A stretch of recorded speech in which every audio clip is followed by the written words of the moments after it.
belajar bergerak berbagi untuk negeri, guru penggerak majukan pendidikan, guru penggerak menghamba para murid, kreatif rancang pembelajaran, hargai potensi tingkatkan prestasi, lahirkan profil pelajar Pancasila. Belajar bergerak berbagi untuk negeri, kita menjalin kolaborasi. Belajar bergerak.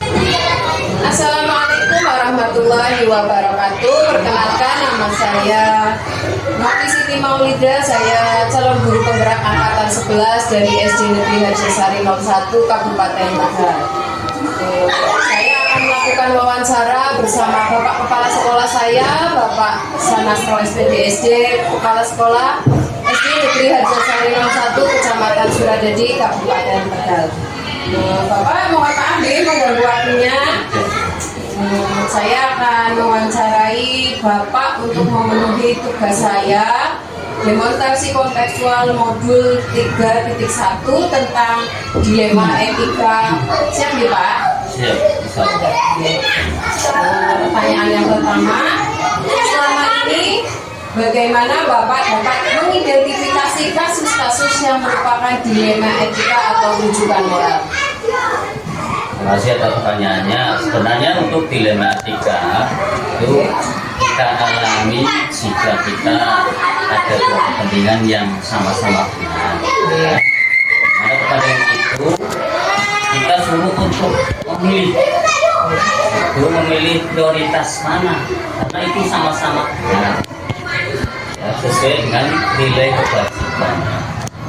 Kemudian kalau rujukan moral itu kita alami ketika kita pilihan hati kita itu bertentangan dengan yang benar atau yang berarti intinya memilah-milah mana yang benar dulu, mana yang salah, seperti itu nih Pak. Selanjutnya, selama ini bagaimana Bapak menjalankan pengambilan keputusan di sekolah Bapak, terutama untuk kasus-kasus di mana ada dua kepentingan yang sama-sama benar atau sama-sama mengandung nilai kebajikan Bapak? Selama ini kita dalam menjalankan pengambilan keputusan itu kita melihat dulu, jadi kita ambil prioritas yang mana yang kita dapatkan dan kita melakukan identifikasi kasus tersebut, ya, kemudian kita mengambil dari berbagai sudut pandang, menimbang secara matang istilahnya. Nah setelah itu kita baru menentukan keputusan tersebut yang ada nilai kewajiban. Jadi ditentukan dulu mana yang prioritasnya, kemudian identifikasi dulu nih Pak, baru nanti menentukan mana yang akan prioritas yang ada nilai kebajikannya nih Pak. Nah Bapak, pertanyaan yang ketiga, kalau terjadi dilema etika, langkah-langkah atau prosedur seperti apa yang bisa Bapak lakukan selama ini? Untuk langkah-langkah yang biasa dilakukan oleh kami, yaitu pertama menentukan penyebab permasalahan, ya. Kemudian menentukan siapa yang terlibat dalam masalah tersebut. Kemudian kita juga meminta atau menanyakan pada orang-orang yang terkena, ya, termasuk tokoh masyarakat, komite sekolah, ya, warga sekolah, ya. Kemudian kita mengambil solusi untuk keputusan tersebut yang kira-kira yang paling benar kita pertimbangkan lagi dan kemudian kita memutuskan untuk solusi yang terbaik. Berarti langkah-langkahnya tadi berkolaborasi dengan komite sekolah seperti itu dipanggil. Komite sekolah dilibatkan dalam kasus-kasus ini. Oke, Bapak, terima kasih baik sekali Pak. Kemudian pertanyaan keempat, hal-hal apa saja yang selama ini Bapak anggap efektif dalam pengambilan keputusan pada kasus-kasus dilema etika Bapak? Untuk mengambil keputusan ini kita harus intinya pakai hati nurani terbicara. didasari pada nilai kebajikan. Ya. Lalu kita terapkan prinsip bahwa keputusan tersebut adalah untuk yang bisa digunakan keputusan untuk seharian.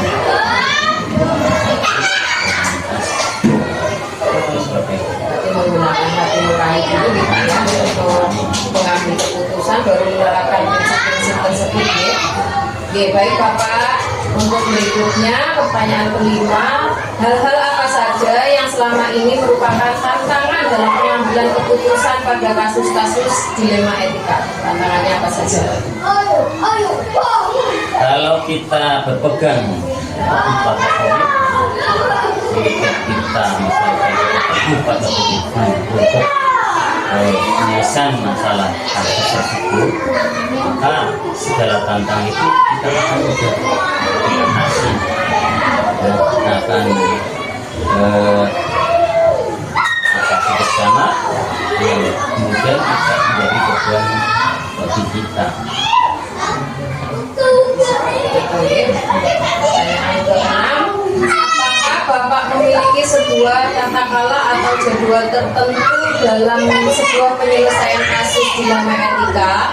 Kemudian apakah Bapak langsung menyelesaikannya di tempat atau memiliki sebuah jadwal untuk menyelesaikannya? Bentuk atau prosedur seperti apa yang nantinya Bapak jalankan? Untuk memutuskan masalah tersebut, kita juga memiliki jadwal penyelesaiannya. Tapi kita memutuskannya itu dari masalah yang ringan. Kemudian kalau kita tidak melibatkan orang banyak, itu kita bisa. Tapi kalau kita melibatkan masalah itu, misalkan masalah yang berat, maka kita akan melakukan prosedur-prosedur dulu dan keputusan tersebut menghasilkan keputusan yang baik untuk digunakan untuk orang. Luar biasa sekali nih Pak. Kalau saya lihat tadi Bapak sampaikan bijaksana dan sangat bagus sekali, ada nilai-nilai kebajikannya nih Pak. Adakah seseorang atau faktor-faktor apa yang selama ini mempermudah atau membantu Anda dalam pengambilan kasus-kasus dilema etika? Apakah ada tadi melibatkan istri atau melibatkan orang tua, keluarga atau teman dalam mengambil keputusan dilema etika, Pak? Siapa sosok seseorang yang Anda apa ya gunakan untuk membantu? Ya, untuk melangkah dan memutuskan itu kita harus berhati-hati, tidak hanya keputusan dengan kekuatan kita, dengan keinginan kita, tapi kita juga pakai prinsip-prinsip yang benar untuk memutuskan tersebut harus berdasarkan nilai-nilai agama yang ada. Kita mengambil contoh-contoh suri teladan dari Muhammad SAW, misalnya yang terbaik biar tidak terkait orang lain. Luar biasa sekali nih Pak, dengan meneladani Nabi kita Rasulullah nih Pak, mengambil kasus-kasus dilema tadi sehingga tidak ada pihak yang dirugikan juga. Dari semua hal yang telah disampaikan, pelajaran apa yang dapat Bapak petik dari pengalaman Bapak mengambil keputusan dilema etika ini Pak? Untuk pelajaran diambil itu adalah dalam mengambil keputusan tersebut semata-mata kita untuk pemanfaatannya untuk orang banyak. Bukan hanya memanfaatkan saya juga atau mungkin orang tuanya, tapi kita gunakan keputusan untuk pemanfaatan untuk orang yang banyak. Kemudian jangan sampai keputusan yang kita ambil itu membuat kesengsaraan bagi orang-orang di sekitar kita.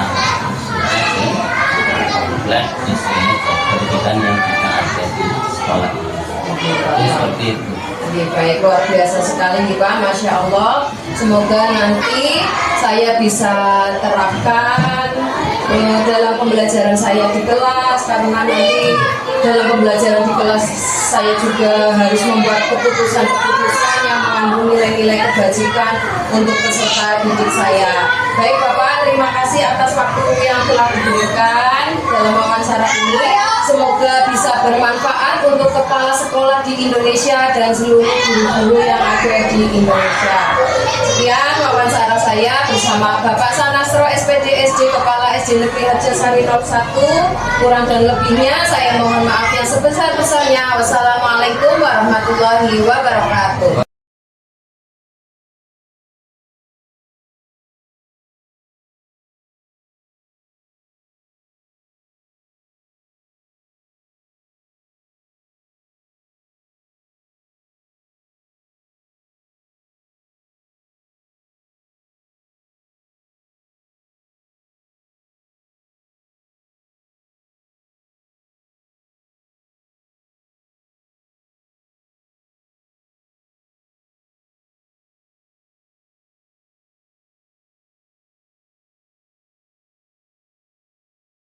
Assalamualaikum warahmatullahi wabarakatuh. Perkenalkan, nama saya Novi Siti Maulida, calon guru penggerak angkatan 11 Kabupaten Tegal. Saya akan melakukan wawancara bersama Bapak Sri Darwanto SPD MPD, Kepala Sekolah SD Negeri Harjasari 02. Selamat pagi Bapak Sri Darwanto. Selamat pagi Bu Novi. Mohon izin mengambil waktunya sedikit Bapak. Ya, apakah Bapak berkenan? Insya Allah siap. Nah, lebih senang ya Pak tadi ya, olahraga sepertinya ya. Alhamdulillah kalau Bapak berkenan untuk memberikan waktunya dalam kegiatan wawancara nih Pak. Ya. Ini untuk memenuhi tugas saya sebagai calon guru penggerak angkatan 11 demonstrasi kontekstual modul 3.1 tentang pengambilan keputusan sebagai pemimpin. Nah, nanti di sini saya ajukan beberapa pertanyaan nih Pak yang sudah disediakan melalui LMS. Yang pertama adalah, selama ini bagaimana Anda dapat mengidentifikasi kasus-kasus yang merupakan dilema etika atau rujukan moral? Ya, terima kasih Mbak.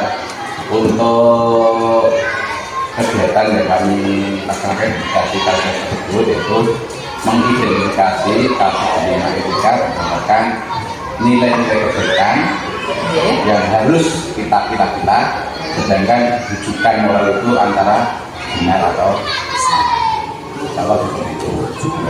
Ya. Nilai-nilai kebaikannya itu dipilah-pilah dulu Pak. Oke Bapak. Nah, selama ini bagaimana Bapak itu menjalankan keputusan di sekolah Bapak, terutama untuk kasus-kasus di mana ada dua kepentingan yang sama-sama benar atau sama-sama mengandung nilai kebaikan? Kebijakan yang saya ambil itu ada beberapa tahap, yaitu ada level tertentu dalam memutuskan suatu permasalahan, mulai dari identitas permasalahan dengan melakukan koordinasi berbagai pihak atau stakeholder yang ada di sekolah ini. Berkolaborasi dengan semua yang ada di sekolah ini Pak. Ya, baik. Kemudian langkah-langkah atau prosedur seperti apa yang biasanya Bapak lakukan selama ini? Ya, di sekolah kami lakukan yaitu mencari akar permasalahan yang ada dan mengumpulkan fakta yang terjadi pada kejadian tersebut, lalu kita melakukan tindakan dan mencari solusi dengan melihat situasi, membuat keputusan dan lihat lagi keputusan atau refleksi dengan mengukur kualitatif dan kualitatif. Berarti mulai dari pertama akarnya dulu dan faktanya, solusinya, kemudian direfleksikan seperti itu gitu Pak. Hal-hal apa saja yang selama ini Bapak anggap efektif dalam pengambilan keputusan pada kasus-kasus dilema etika Bapak? Ya, dalam dilema etika tidak ada yang salah, belum benar, mungkin semuanya baik, akan tetapi tinggal sudut pandang kita dalam melihat suatu permasalahan sudut pandang kita melihat itu pandang kita itu salah, itu baik, semuanya baik. Dipilah-pilah lagi itu Baik Bapak. Kemudian hal-hal apa saja yang selama ini merupakan tantangan dalam pengambilan keputusan kasus-kasus dilema etika yang Bapak alami selama ini? Ya, salah satunya mungkin dasar dari orang tua. Maka kita harus kolaborasi dengan orang tua, karena anak tersebut berkolaborasi dengan guru, koordinasi dan kepala sekolah demi penanganan bersama di sekolah. Jadi Antaranya orang tua ya, guru, diajak orang tua sih dirangkul semua di Pak. Bagus sekali Bapak. Pertanyaan selanjutnya, apakah Bapak memiliki sebuah tata kelola atau jadwal tertentu dalam sebuah penyelesaian kasus dilema etika? Kemudian apakah langsung menyelesaikan di tempat atau memiliki sebuah jadwal atau schedule untuk menyelesaikannya, baik bentuk atau prosedur seperti apa yang Bapak nanti akan jalankan? kita lihat permasalahannya ini. Manakala permasalahannya itu harusnya mendesak, maka kita tidak menunggu diskusi dengan guru tapi kita selesaikan itu. Tapi dalam tata kelola sekolah kita memiliki tingkatan penyelesaian masalah dengan melibatkan berbagai pihak, baik itu dari orang tua, anak-anak yang bagus, pada komite. Nah, jika dalam taraf kelas maka akan diberikan langsung oleh kelas. Jika masalah belum bisa diberikan maka akan langsung ke tingkat kelas. Jika belum juga diberikan maka akan langsung saya Berarti tergantung kasus permasalahannya, urgen atau tidaknya nih Pak ya. Tapi tetap tadi dengan berkolaborasi dengan guru kelasnya ya, sebagai penanggung jawab di sekolah dasar ini nih Bapak. Pertanyaan ketujuh, adakah seseorang baik istri, orang tua, keluarga atau teman atau faktor apa saja yang selama ini mempermudah atau membantu Bapak dalam pengambilan keputusan dalam kasus-kasus dilema etika Pak? Biasanya rembukannya sama siapa? seseorang atau faktor yang benar itu dalam kasus dilema etika tidak ada person sendiri. Dalam kasus dilema etika kami semua bergerak untuk menangani dengan atau tekanan yang lain. Bergerak bersama-sama kita untuk menyelesaikan solusi dilema etika ini. Pertanyaan terakhir Bapak, dari semua hal yang telah disampaikan tadi, pembelajaran apa yang dapat Bapak petik dari pengalaman Bapak mengambil keputusan dilema etika selama ini? Itu kita ambil dari pengambilan keputusan pada kasus dilema etika adalah bisa utama kita menyelesaikan adalah ini. Melakukan ilmu, mempunyai ilmu, maka kita akan memahami orang baru. Dan dasar makan sesuatu adalah kebijakan kita juga saya bisa makan lebih baik bersama untuk kita mengambil ikhlas dalam mengambil keputusan di Pak dengan dasar ilmu atau yang Baik Bapak, terima kasih luar biasa sekali atas ilmu yang telah diberikan kepada saya. Semoga ke depan nanti bisa saya terapkan dalam pengambilan keputusan di sekolah saya, di lingkungan sekitar saya. Semoga nanti saya bisa menerapkannya. Terima kasih Bapak atas waktunya. Mohon maaf apabila ada salah-salah kata. Semoga ini bisa bermanfaat untuk kepala sekolah dan guru-guru di seluruh Indonesia nih Bapak. Terima kasih atas waktunya. Luar biasa sekali perbincangan kita hari ini. Wassalamualaikum warahmatullahi wabarakatuh. Waalaikumsalam. Mohon maaf.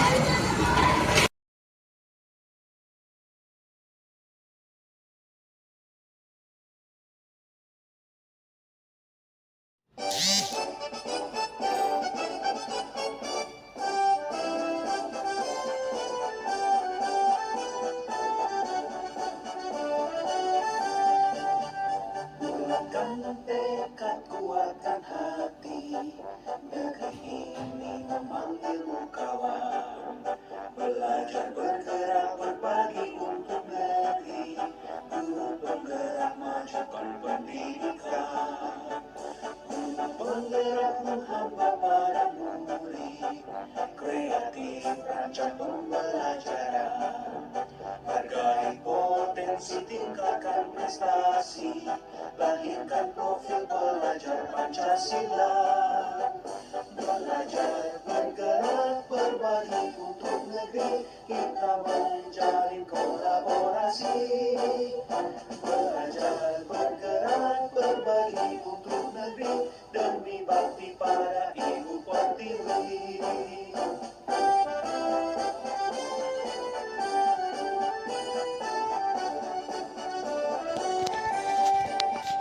Kuatkan tekad, kuatkan hati, negeri ini memanggilmu kawan.